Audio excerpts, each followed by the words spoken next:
रावण के पुत्र अतिकाय की कहानी।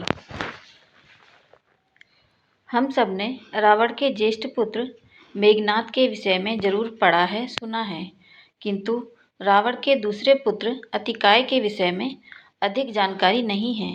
आज की कहानी रावण के दूसरे पुत्र अतिकाय के विषय में है, जो रावण के 7 पुत्रों में से एक था। वह रावण की दूसरी पत्नी धन्यमालिनी से उत्पन्न हुआ था। धन्यमालिनी मंदोदरी की छोटी बहन थी, जो मैदानव और हेमा अप्सरा की पुत्री थी। मेघनाद जैसे पराक्रमी पुत्र को प्राप्त करने के बाद रावण ने एक और महापराक्रमी पुत्र की कामना से भगवान रुद्र की आराधना की। उनकी कृपा से रावण को एक पुत्र की प्राप्ति हुई, जो जन्म लेते ही पर्वताकार हो गया। उसका इतना विशाल रूप देखकर रावण ने उसका नाम अतिकाय रखा। कहा जाता है कि अतिकाय आकार में जामवंत जी के समान और अपने चाचा कुंभकर्ण से थोड़ा ही छोटा था। जब उसका जन्म हुआ तो उसने भयंकर गर्जना की। उस गर्जना को सुनकर स्वर्ग में देवता तक भयभीत हो गए। सब देवता परमपिता ब्रह्मा के पास पहुँचे और उनसे पूछा कि पहले ही रावण और कुंभकर्ण के अत्याचारों से हम आक्रांत हैं, और अब इतना महाकाय राक्षस भी उन्हीं के कुल में जन्मा है।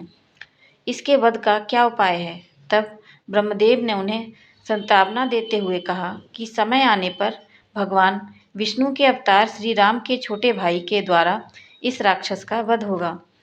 जब अतिकाय युवा हुआ और हर तरह की युद्ध कला में प्रवीण हो गया, तब उसने एक दिन अपने पिता को महारुद्र की पूजा करते हुए देखा। तब उसने रावण से पूछा, हे पिताश्री, आप ये किसकी पूजा कर रहे हैं? आपने तो देव, दानव, यक्ष, गंधर्व, नाग, असुर सब पर विजय पाई है। आप तो स्वयं तीनों लोकों में अजय हैं, फिर आपको किसी की पूजा करने की क्या आवश्यकता है? तब रावण ने कहा, पुत्र, ये महारुद्र हैं जो कैलाश पर निवास करते हैं। इन्होंने सर्वप्रथम मुझे खेल खेल में ही परास्त कर दिया था। तीनों लोकों में ऐसा कोई नहीं जो इनके पराक्रम का क्षण भर भी सामना कर सके। मुझे तो दिव्यास्त्र प्राप्त हुए हैं, और उनसे भी घातक मेरे पास जो चंद्रहास खड्ग है, वो भी इन्हीं की कृपा से प्राप्त हुआ है।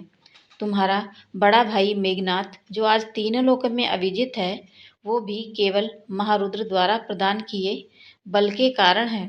इसलिए मैंने जीवन में केवल इन्हीं की अधीनता स्वीकार की है।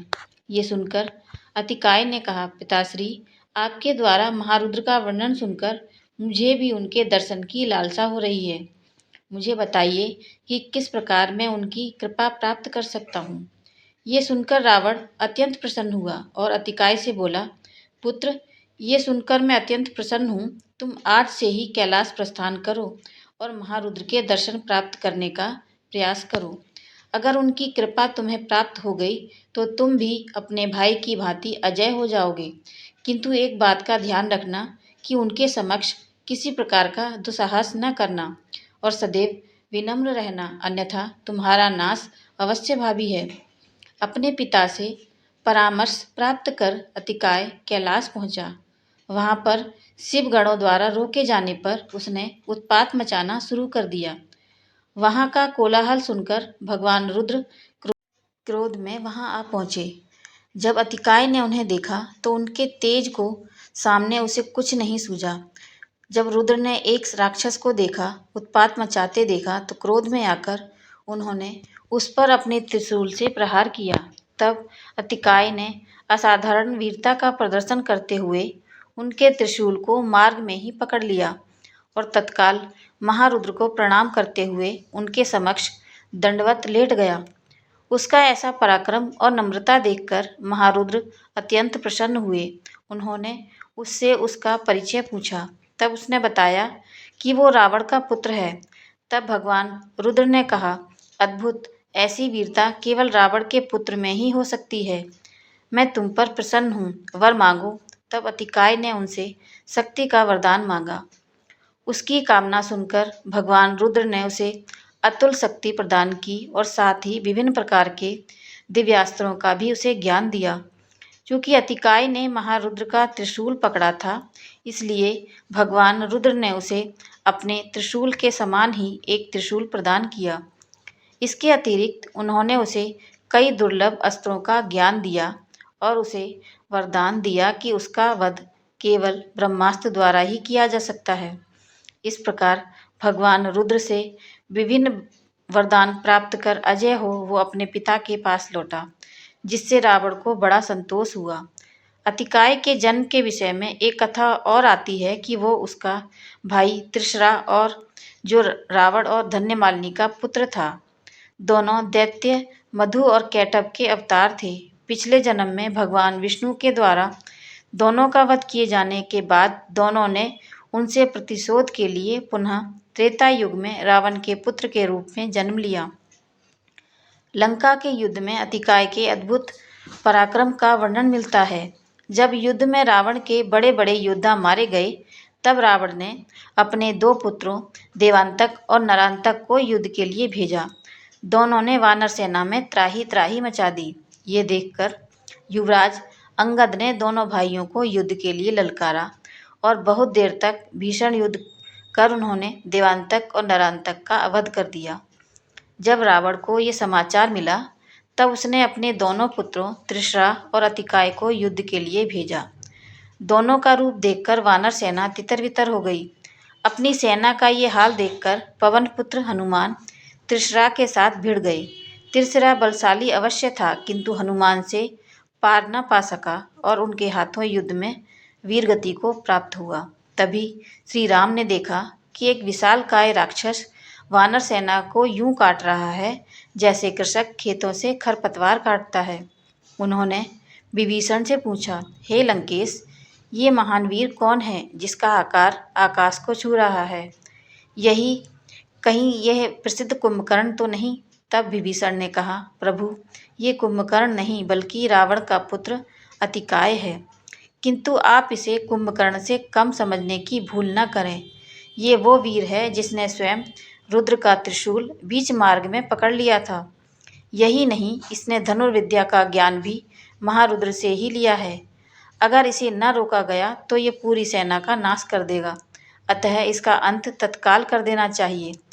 तब श्री राम, लक्ष्मण और हनुमान के साथ अतिकाय के समक्ष पहुँचे। उन्हें अपने सामने आया देखकर अतिकाय ने साधारण वानरों को मारना छोड़ दिया और उनके समक्ष आकर बोला, तो तुम हो राम?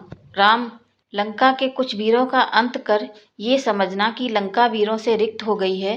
पिताश्री बिना कारण के ही तुम जैसे तुच्छ मनुष्य के कारण पीड़ित हो रहे हैं। आज मैं तुम्हें तुम्हारे भाई और कुटुंब सहित यमलोक भेज दूंगा। इस प्रकार उसने श्री राम को और भी कई अपशब्द बोले। उसकी बातें श्री राम तो शांति से सुनते रहे, किंतु लक्ष्मण उनका अपमान सहन नहीं कर सके और श्री राम से उसके वध की आज्ञा मांगी। तब श्री राम ने उन्हें आशीर्वाद देकर युद्ध करने भेजा। स्वयं लक्ष्मण को युद्ध क्षेत्र में आया देखकर वानर सेना हर्ष के मारे सिंहनाद करने लगी। तब अतिकाय और लक्ष्मण में भयंकर युद्ध आरंभ हुआ। अतिकाय के द्वारा किए गए सारे वार लक्ष्मण ने बात ही बात में काट दिए, किंतु उनका एक भी वार अतिकाय को रोकने में सफल नहीं हुआ। ये देखकर लक्ष्मण और अतिकाय ने एक दूसरे पर दिव्यास्त्रों से प्रहार करना आरंभ कर दिया, किंतु कोई परिणाम नहीं निकला। जब अतिकाय ने देखा कि लक्ष्मण पर विजय दिव्यास्त्रों का भी संभव नहीं है, तो उसने रुद्र द्वारा प्रदान किया गया त्रिशूल उन पर छोड़ा। ये देखकर महाबली हनुमान ने अतिकाय का ही भांति त्रिशूल को मार्ग में ही पकड़कर तोड़ डाला। अब लक्ष्मण आश्चर्य में पड़ गए कि क्यों अतिकाय पर उनके प्रहारों का प्रभाव नहीं पड़ रहा है। ये देखकर देवराज इंद्र ने वायुदेव को लक्ष्मण के पास भेजा। वायुदेव ने लक्ष्मण के पास पहुंचकर उनसे कहा, हे शेषावतार, इस राक्षस को ये वरदान प्राप्त है कि इसका वध केवल ब्रह्मास्त्र द्वारा ही संभव है, अतः बिना समय गंवाए ब्रह्मास्त्र का प्रयोग करें। तब पवन देव का परामर्श मानकर लक्ष्मण ने सबसे घातक महास्त्र ब्रह्मास्त्र का संधान किया और अतः अतिकाय का वध कर दिया। अतिकाय के मरते ही राक्षस सेना रोते बिलखते युद्ध क्षेत्र से भाग खड़ी हुई। जब रावण को अपने वीर पुत्र के मृत्यु का समाचार मिला, तो वो मारे शोक के शक्तिहीन और सिंहासन पर गिर पड़ा। तब श्री राम ने अतिकाय के पराक्रम की भूरी भूरी प्रशंसा की और उसके शव को अंतिम क्रिया के लिए उसके पिता के पास भिजवा दिया। जय श्री राम। मेरी ये कहानी आपको कैसी लगी मुझे कमेंट करके ज़रूर बताएं और मेरे चैनल को लाइक शेयर और सब्सक्राइब ज़रूर करें। धन्यवाद।